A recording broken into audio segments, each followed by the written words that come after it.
Assalamualaikum warahmatullahi wabarakatuh. Saya Aisyah Suraya dari MTSN 1 Kota Cilegon akan mengisahkan Nabi Yunus alaihi salam. Allah mengangkat Nabi Yunus alaihi salam sebagai utusannya karena Nabi Yunus alaihi salam tidak terjerumus dalam dosa ketika terlahir di tengah-tengah kaum penyembah berhala.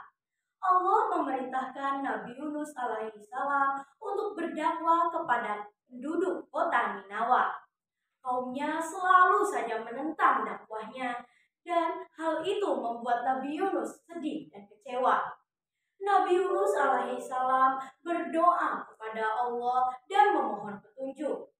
Namun sebelum Allah menurunkan wahyu, Nabi Yunus telah memutuskan lebih dulu untuk pergi meninggalkan kaumnya.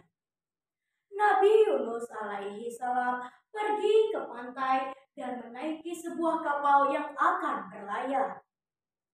Tiba-tiba saja di tengah lautan badai besar menghantam kapal Nabi Yunus, membuat kapal Nabi Yunus terombang-ambing di tengah lautan dan membuat para penumpang panik. "Kapten, bagaimana ini? Kapal kita hampir tenggelam. Salah satu di antara kalian pasti telah melakukan dosa besar. Cepat, buang barang-barang berat ke dalam laut." Meskipun semua barang berat telah dibuang, kapal Nabi Yunus tetap saja terombang-ambing di dalam lautan. Seolah-olah beban yang dibawanya masih terlalu berat. Akhirnya, nahkoda pun mengundi para penumpang dan berkata, "Bagi yang namanya terpilih, maka akan dilemparkan ke dalam lautan." 3 kali undian dilakukan, dan nama Nabi Yunus berturut-turut keluar dalam 3 kali undian. Akhirnya, para penumpang pun sepakat untuk melemparkan Nabi Yunus ke dalam lautan. "Pegang dia, jangan biarkan dia melawan."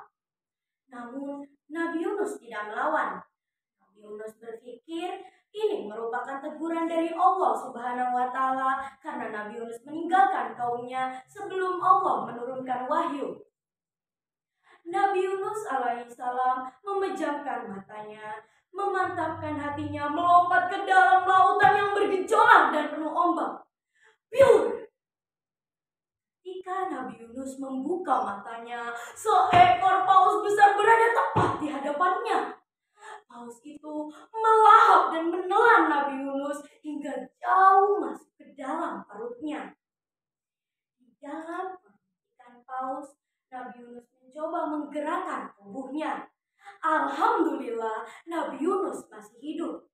Nabi Yunus alaihi salam merasa sangat berdosa dan mulai bertasbih dan berdoa kepada Allah, memohon ampunan.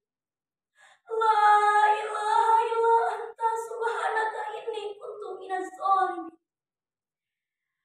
Nabi Yunus alaihi salam terus-menerus bertasbih selama berada di dalam perut paus. Hingga akhirnya Allah mendengar Nabi Yunus yang bersungguh-sungguh bertasbih. Allah pun kemudian menurunkan wahyu, memerintahkan paus itu untuk naik ke daratan dan memuntahkan Nabi Yunus dari dalam perutnya. Allahu Akbar, Nabi Yunus alaihi salam dimuntahkan dari dalam perut ikan paus dengan keadaan selamat. Namun, berhari-hari berada di dalam perut ikan paus membuat Nabi Yunus sangat lelah dan kelaparan. Nabi Yunus kembali memohon kepada Allah, meminta perlindungan. Akhirnya, Allah menumbuhkan pohon labu dan mengirimkan sapi penghasil susu hingga hilang rasa lapar dan dahaga Nabi Yunus. Kemudian, Allah menurunkan wahyu, memerintahkan Nabi Yunus untuk kembali kepada kaumnya dan menyampaikan bahwa Allah telah menerima tobat mereka semua. Nabi Yunus alaihi salam mengikuti perintah Allah Subhanahu wa Ta'ala dan kembali ke kota Ninawa. Dan alangkah terkejutnya Nabi Yunus ketika kaumnya menyambut kedatangannya dengan hangat.